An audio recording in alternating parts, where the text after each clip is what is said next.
Good morning friends. स्वागत है आपका हमारे यूट्यूब चैनल जीएस कैप्सूल में।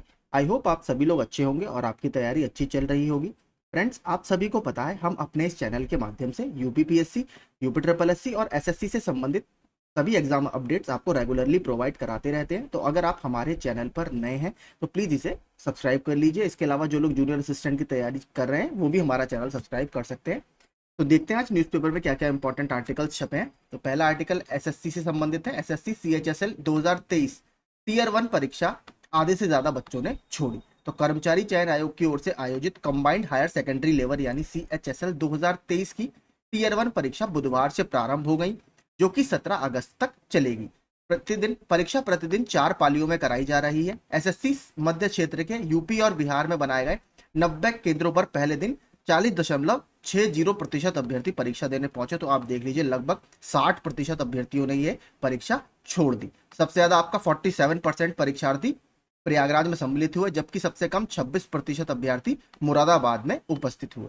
एसएससी केंद्र सरकार के विभिन्न विभागों में ग्रुप सी के 1600 पदों पर भर्ती के लिए यह परीक्षा आयोजित करा रहा है। इसमें लगभग, ये हमने कल देखा था, 8.5 लाख से ज्यादा अभ्यर्थी यूपी और बिहार केंद्र में है, जो कि सेंट्रल रीजन में आता है। तो इसमें आपका अपडेट यही है कि लगभग 60% लोगों ने परीक्षा ये दी ही नहीं। बाकी आगे जो भी जिनका भी आगे वाली शिफ्ट में एग्जाम है उनको हमारे चैनल की तरफ से ऑल द बेस्ट। आप अपना बेस्ट इसमें दीजिएगा। एक देखते हैं, ये इंपॉर्टेंट है। अगले साल से सभी विभागों में तबादले सिर्फ ऑनलाइन, जितने भी ट्रांसफर होंगे नेक्स्ट ईयर से आपके, वो सिर्फ अब ऑनलाइन मोड में होंगे। सीएम का निर्देश, विभागों को 31 मार्च तक पूरी कर लेनी होगी तैयारी।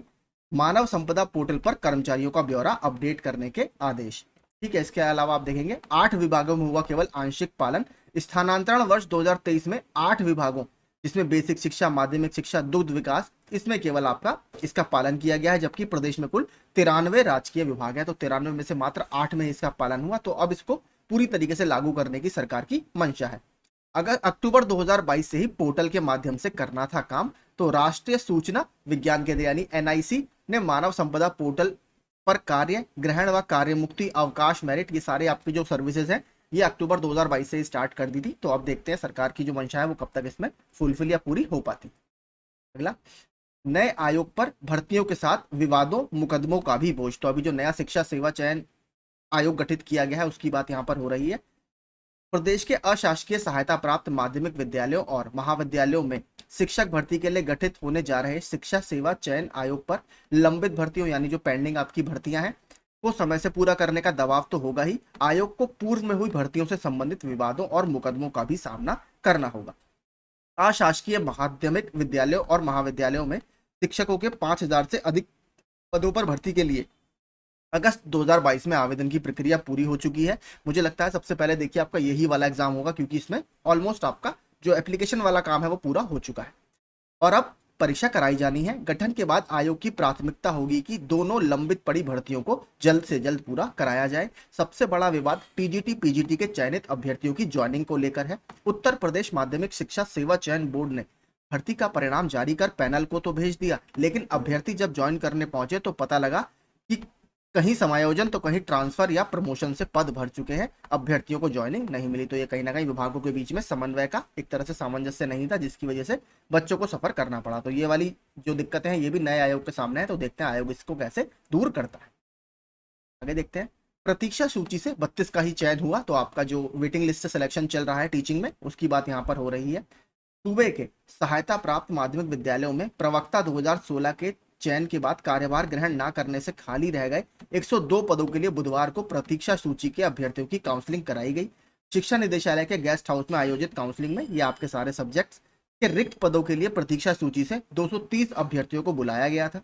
पीजीटी के विभिन्न विषयों के लिए आयोजित काउंसलिंग में प्रतीक्षा सूची में से सिर्फ 43 अभ्यर्थी ही निदेशालय पहुंचे। देखिए, क्योंकि 7 साल हो गए हैं, किसी ना किसी और स्टेट में इन लोगों का सिलेक्शन हो जाता है या फिर किसी और पोस्ट पर इनका सिलेक्शन कहीं ना कहीं हो जाता है, इसलिए इसमें लोग ज्यादा नहीं पहुंच रहे हैं। शुरू से ही हम ये देखने को मिल रहा है।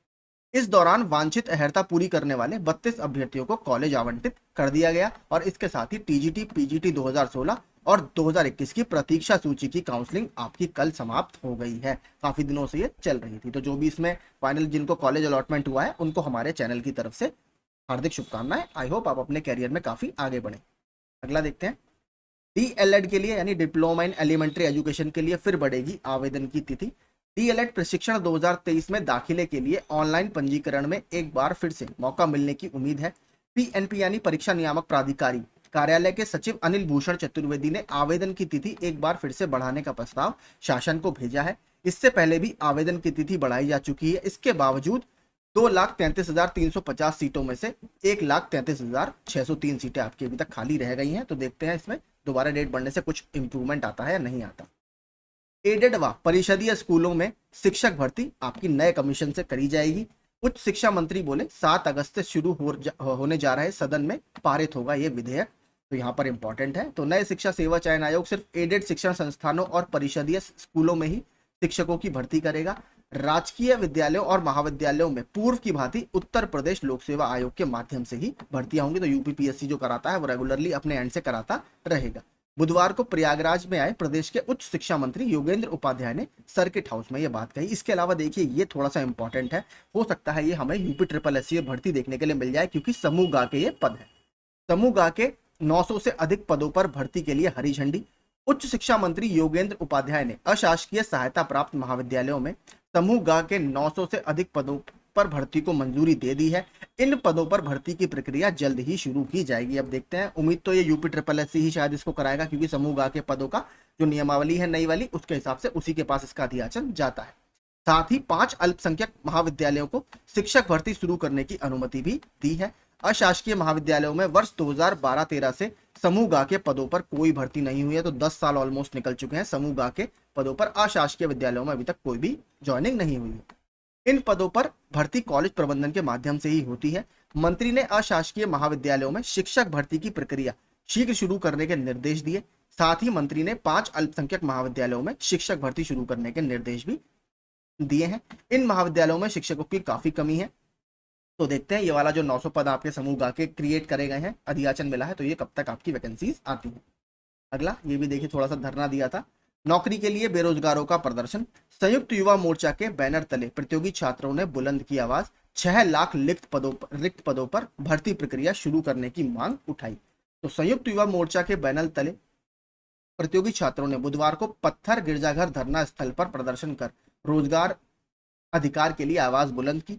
इस दौरान प्रधानमंत्री व मुख्यमंत्री को संबोधित ज्ञापन प्रशासन को सौंपा।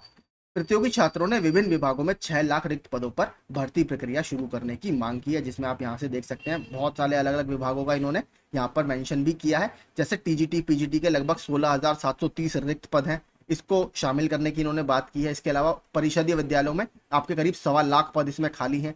पुलिस के प्रस्तावित आपका जो 52,699 पदों पर भर्ती की बात की जा रही है उसकी बात है। इसके अलावा असिस्टेंट प्रोफेसर की भर्तियों की बात इन्होंने की है। तो इसको सब मिलाकर लगभग 6 लाख पद प्रदेश में अलग अलग विभागों में खाली हैं। तो उसमें जल्दी से इसकी भर्ती प्रक्रिया शुरू करने के लिए संयुक्त युवा मोर्चा के लोगों ने यहाँ पर प्रदर्शन किया। आगे देखते हैं। नए आयोग से आस, पहले करना होगा महीनों इंतजार, क्योंकि अभी इसमें देखिए मैंने आपको बताया था समय इसमें लगेगा। एक आर्टिकल हमने कवर किया था तो उसमें साफ बता दिया गया था कि इसमें आपका टाइम लगेगा। अभी मंजूरी मिलने के बाद भी पहले विधायिका से जारी होगी नए आयोग की अधिसूचना, उसके बाद अध्यक्ष, सदस्यों और अफसरों की होगी नियुक्ति।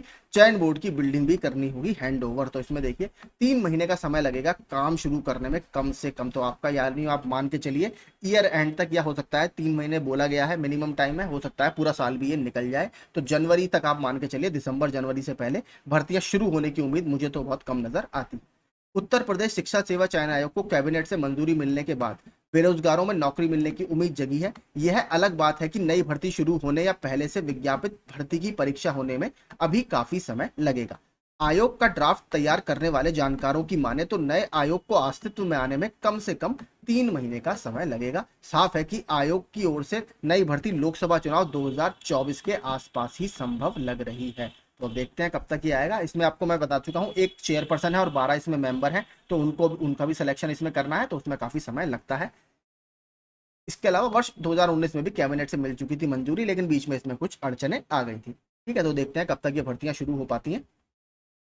14 मेडिकल कॉलेजों को जल्द मिलेंगी 1974 नर्स। तो प्रदेश के 14 स्वशासी राज्य चिकित्सा महाविद्यालयों में जल्द ही स्टाफ नर्स की कमी दूर होगी।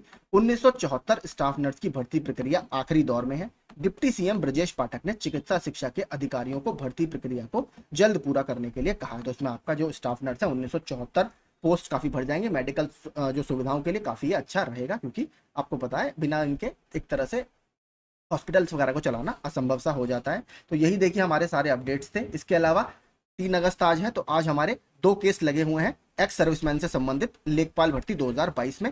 376 नंबर पर केस लगा हुआ है एडिशनल लिस्ट में, यानी एडिशनल में आपका 76वां नंबर है। सिंगल बेंच है, तो हो सकता है नंबर आ जाए, शाम को मैं आपको ऑफिशियल अपडेट दे दूंगा। इसके अलावा एक हमारी 1 तारीख को सुनवाई और थी, उसका स्टेटस भी मैं थोड़ी देर में आपको बताऊंगा। उसमें हमें एक नई डेट भी दे दी गई है, तो वो भी हम देख लेंगे कि कौन से केस की मैं बात कर रहा हूँ, तो थोड़ी देर में वो वीडियो डाल दूंगा। बाकी देखिए जो लोग जूनियर असिस्टेंट की तैयारी कर रहे हैं, मैंने यूथ कंपटीशन टाइम्स के प्रैक्टिस सेट्स आपको कराने शुरू कर दिए हैं, तो कल मैंने पहला प्रैक्टिस सेट डाल दिया है, तो वो आप जाकर देख लीजिए। इसके अलावा एक सर का कमेंट आया था पॉलिटी के, जो भारतीय राज्य व्यवस्था के क्वेश्चन है यूपी ट्रिपल एससी के पिछले 7-8 वर्षों में पूछे गए, उसका वीडियो भी बनकर तैयार है। आज आपको 10 से 11 बजे तक वो वाला वीडियो भी मिल जाएगा। तो वो मास्टर वीडियो है, उसमें लगभग 260 से ज्यादा प्रश्न है, उसको आप जरूर देखिएगा, आपकी तैयारी को बहुत बेहतर करेगा। तो मेरी तरफ से आप सभी को शुभकामनाएं। All the very best.